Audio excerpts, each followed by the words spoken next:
Salut à tous, donc dans cette vidéo je vais vous partager la mise à jour de mon portefeuille pour le mois de juin.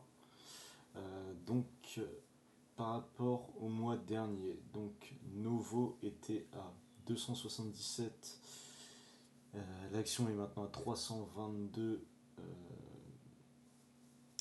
couronnes danoises. Euh, donc je suis repassé en plus-value, hein, j'étais à moins 9%, je suis à plus 5. Ensuite, on a Qualis. Donc Qualis, elle était à 112. Donc l'action était à 112.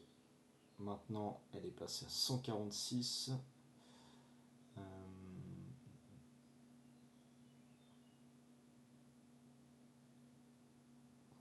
donc c'est pareil, j'étais en moins-value, hein, j'étais à moins 12%.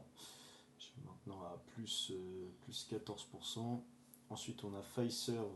Donc elle était à 51,19. Elle est passée à 57,01. Donc j'étais en moins-value de 240 dollars, moins 8%.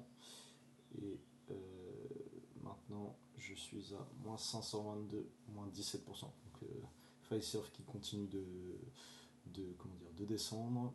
Ensuite on a Manhattan Associate. Donc là elle était à 153, elle est maintenant à 148, donc c'est pareil, elle est légèrement descendue, donc je suis à moins 613 dollars, moins 20 sur Manhattan Associate. Ensuite on a Adobe, donc c'est l'achat que j'ai effectué ce mois-ci. J'en ai encore acheté un petit peu, donc pour moi Adobe on est toujours sur un prix très correct. Je trouve que la valeur actuelle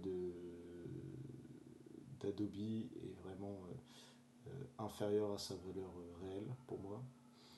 Euh, donc Adobe, on est à 211 et on était à 261. Donc là, je suis à moins 26% sur Adobe. Ensuite, Fortinet. Alors, je vais baisser ça. Donc Fortinet, elle était à 146. Donc elle est maintenant à 158. Donc là, je suis à plus 118%, un peu plus de 1000 euros, enfin 1000 dollars. Ensuite, on a Medpace, elle était à 440 dollars, elle est maintenant à 546, donc plus 68%. Ensuite, on a Constellation Software qui était à 184, donc non, 2670 dollars canadiens, elle est maintenant à. Enfin, elle était à 2884, elle est maintenant à 2670.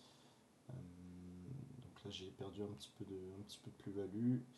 Et ensuite, on a Booking, donc, qui était à 166 et qui est maintenant à 184. Donc ça fait une petite plus-value de 10%. Quand on regarde le graphique d'Adobe, donc là on est en mensuel, on est encore sur une zone assez basse, hein, au niveau graphique. Donc là, chaque bougie représente un mois. Et quand on bascule en. Donc là, on est proche de la moyenne mobile 200. Et quand on bascule en trimestriel, pareil, on a une énorme chute d'Adobe. Donc là, moi, je vais dire, je joue le rebond de par la qualité de l'entreprise et son prix actuel. J'espère faire de gros gains sur Adobe et que mon potentiel, je vais dire, risque-bénéfice est assez bon parce que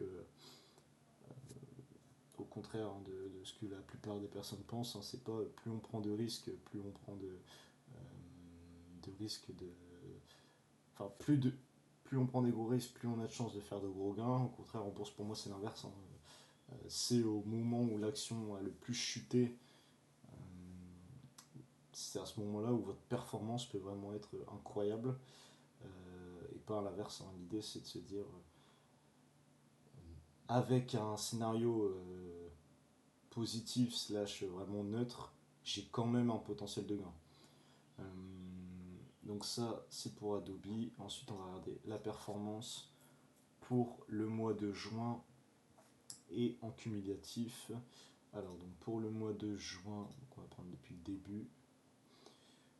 Donc depuis le début que j'ai ouvert mon CTO, donc le SP500 a fait 30,68% et mon CTO moins 3,92.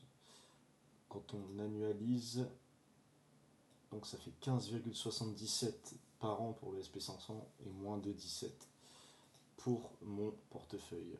Pour le mois de juin, on est quasi sur la même, on est quasi sur une tendance similaire, je veux dire à mai. Hein. Ça fait maintenant, donc j'avais battu le SP500 en mai, j'avais fait 10% et le SP500 avait fait 6,45. Et en juin, j'ai fait 2,75 et le SP500 a fait 0,87.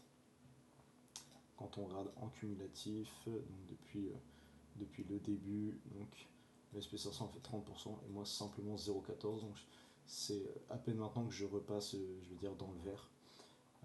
L'idée c'est de continuer à surperformer petit à petit le SP500 pour pouvoir rattraper ce retard là.